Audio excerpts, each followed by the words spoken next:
Shalom, brothers and sisters, by the way, and the preacher. Welcome back to our video today. And our topic today is all about in John 15 verse 5 to 8. Juan chapter 15 verse 5 to 8. So basahin po natin in Tagalog para maunawaan natin. Sinabi ng Panginoon dito, "Ako ang puno ng ubas at kayo ang aking mga sanga.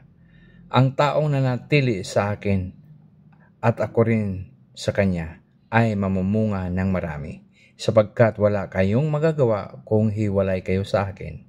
Amen for that. Ang hindi nanatili sa akin ay tulad ng mga sangang itinatapon at natutuyo, at pagkatapos ay titipunin at ihagi sa apoy para sunugin. Kung mananatili kayo sa akin at ang mga salita ko'y mananatili sa inyo, ipagkaloob ko ang anumang hilingin ninyo. In verse 8, napaparangalan ang aking Ama kung namumunga kayo ng sagana at sa ganitong paraan ay naipakita ninyo na mga tagasunod ko kayo. Ayun, napakagandang bilin sa atin ng Panginoon at pangangaral sa atin, no? Ang Panginoong Hesukristo, siya ang puno ng ubas, for example, no? At tayo naman ang mga sanga. So, ganito yan. At kung tayo kay Kristo, tayo ay magpapatuloy ng kabutihan at mamumunga ng marami, sapagkat wala tayong magagawa kung tayo maghiwalay sa Kanya.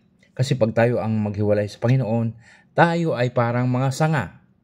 Kasi pag ang sanga ay puputulin at matutuyo at itatapon sa apoy at susunugin, di ba? Susunugin at so anong ibig sabihin niyan?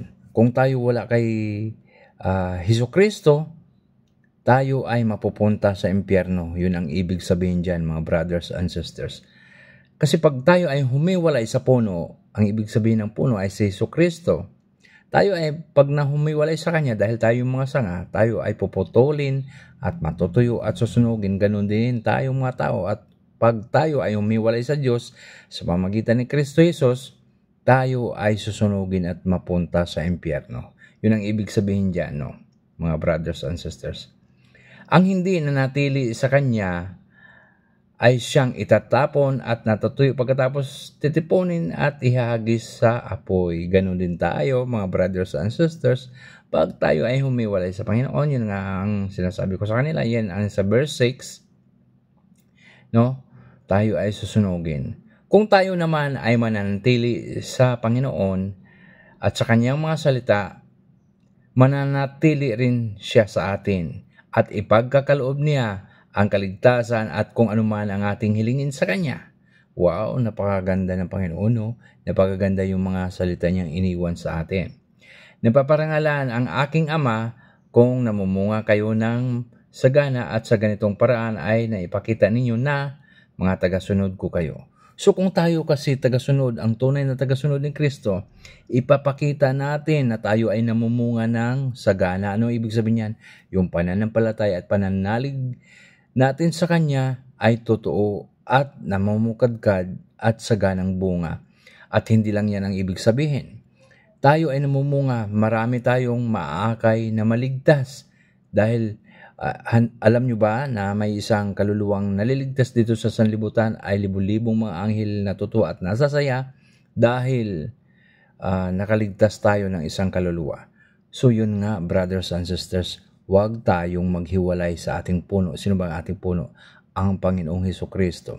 Kasi kapag tayo ay humiwalay sa Panginoon, tayo ay mapupunta sa impyerno.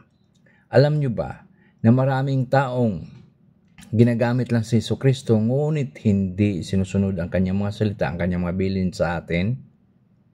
Kaya sila ay mapagkunwari lamang, mga brothers and sisters, no? So, ibig sabihin, kapag tayo ay humiwalay sa puno o kay Jesus Christ, kasi tayo ay bilang isang mga sanga, tayo ay puputulin at ihahagis sa apoy or sa impyerno. So mananatili sa Diyos sa pamagitan ni Kristo Jesus upang magkaroon ng kaligtasan hanggang huli. Yun ang sinasabi ng Panginoon sa ibang mga verse na kung sino ang mananatili hanggang huli ay siyang maliligtas. So napakabuti at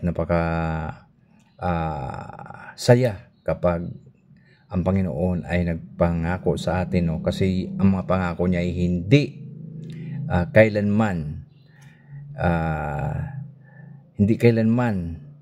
na aantala o hindi natutupad. Lahat ng pangako niya ay natutupad mula noong una hanggang sa ngayon, brothers and sisters. So tandaan ninyo yan sa 1 chapter 15 verse 5 hanggang 8. Di ba? So sana ay may natutunan tayo sa ating pananampalataya at pananalig sa Diyos ngayong araw na to. God bless and shalom everyone wherever you are in this world. I'm hoping that all of you are in good condition with the name of our Lord Yeshua Messiah Jesus Christ. Amen and amen.